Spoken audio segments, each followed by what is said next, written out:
Good morning, কেমন আছেন সব? আজকে একটা অন্য জায়গায় বসে দিচ্ছি, আমি একটু বাইরে রয়েছি, ওই জন্য একটু অসুবিধাও হচ্ছে, তাও তো দিতে হবে। তো আজকে মার্কেট ঠিকই আছে মোটামুটি। তো আজকে একটা বেয়ারিং কোম্পানি সম্বন্ধে বলছি। কোম্পানিটা খুবই ভালো, 1987-এ এস্টাবলিশড হয়েছে। হ্যাঁ, এরা বেয়ারিং অ্যাসেসরিজ বানায়, বলো anti friction bearing component accessories and mechanical power transmission product for the customer based across different sector as a part of the global.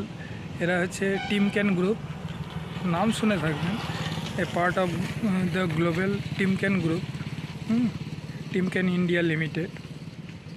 Market cap 34,445 crore টাকার মার্কেট ক্যাপ। আচ্ছা, প্রাইস 4,500, ওই 80 টাকার মতন। একটু এক্সপেন্সিভ কিন্তু খুবই ভালো company. P ratio 87.80, book value আছে 321 টাকা, ROC আছে 23.40%, ROE আছে 17.60%। আর আচ্ছা, ফেস ভ্যালু আছে 10 টাকার। সেলস এবারে ভালো করেছে, 898 কোটি টাকা সেলস করেছে। আর নেট প্রফিট 141 কোটি টাকার নেট প্রফিট। EPS আছে 18.80 কোয়ার্টারে। আর ইকুইটি মোটামুটি ঠিকই আছে, 75 crores ইকুইটি আছে। আর প্রোমোটার্স হোল্ডিং 57.70%, FII হোল্ডিং 7.20%, আর DII হচ্ছে 23.62% DII। তো বুঝতেই পারছেন কেমন কোম্পানি।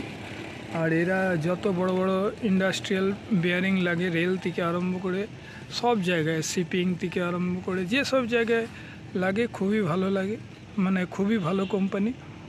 বড় বড় কোম্পানিতে সব এদের ইয়েতে মানে বেয়ারিং ইউজ হয়। আর বেয়ারিং তো জানবেন সব কাজে ইউজ হয়। সেই জন্য এই শেয়ারটা পোর্টফোলিওতে রাখতে পারেন, টিমক্যান ইন্ডিয়া লিমিটেড। আরেকবার বললাম, এটা আগে টাটাদের সাথে ছিল, টাই আপ ছিল। এটা আগে টাটাদের সাথে টাই আপ ছিল, নাম ছিল টাটা টিমক্যান। এখন এটা ইন্ডিভিজুয়াল একটা কোম্পানি হয়ে গেছে, এন্টিটি হয়ে গেছে। এটা মোস্ট প্রবাবলি আমেরিকান কোম্পানি। এরা মাল্টি ন্যাশনাল কোম্পানি। আর বেয়ারিংয়ে বলতে গেলে খুবই ভালো কোম্পানি, ওই জন্য এই শেয়ারটা পোর্টফোলিওতে রাখতে পারেন। আর কি বলবো, এর সম্বন্ধে বলার কিছুই নাই, খুবই ভালো কোম্পানি, ব্যাস এইটুকুই। আর দামটা একটু এক্সপেন্সিভ আছে, এগুলো নিজের মানে একটু বিবেচনা করে দেখে কিনবেন, বা যার কাছ থেকে আপনারা কনসালটেন্ট করেন শেয়ার নিয়ে, তাদের সাথে একটু কনসাল্ট করে নেবেন। তো এইসব কোম্পানি পোর্টফোলিওতে রাখা যেতে পারে। আর আগামী দিনে ইন্ডাস্ট্রির অবস্থা খুবই ভালো হচ্ছে, প্রত্যেকটা ইন্ডাস্ট্রি। তো বেয়ারিং তো সব জায়গায় লাগে, হ্যাঁ, সে মোটর থেকে আরম্ভ করে রেল থেকে আরম্ভ করে সব জায়গায় বেয়ারিং লাগে। তো সেটকে পোর্টফোলিওতে রাখার মতন খুবই, মানে কী বলবো, ফান্ডামেন্টালি সাউন্ড কোম্পানি। একটু এক্সপেন্সিভ আছে, তাও ঠিক আছে, একটা দুটো করে নেওয়া যেতেই পারে। আর বেশি কিছু বললাম না, থ্যাংক ইউ ফর ওয়াচিং, আর কি দেখার জন্যে রাখলাম। নেক্সট ভিডিওতে দেখা হবে, পারলে একটু সাবস্ক্রাইব করে দেবেন। Thank you.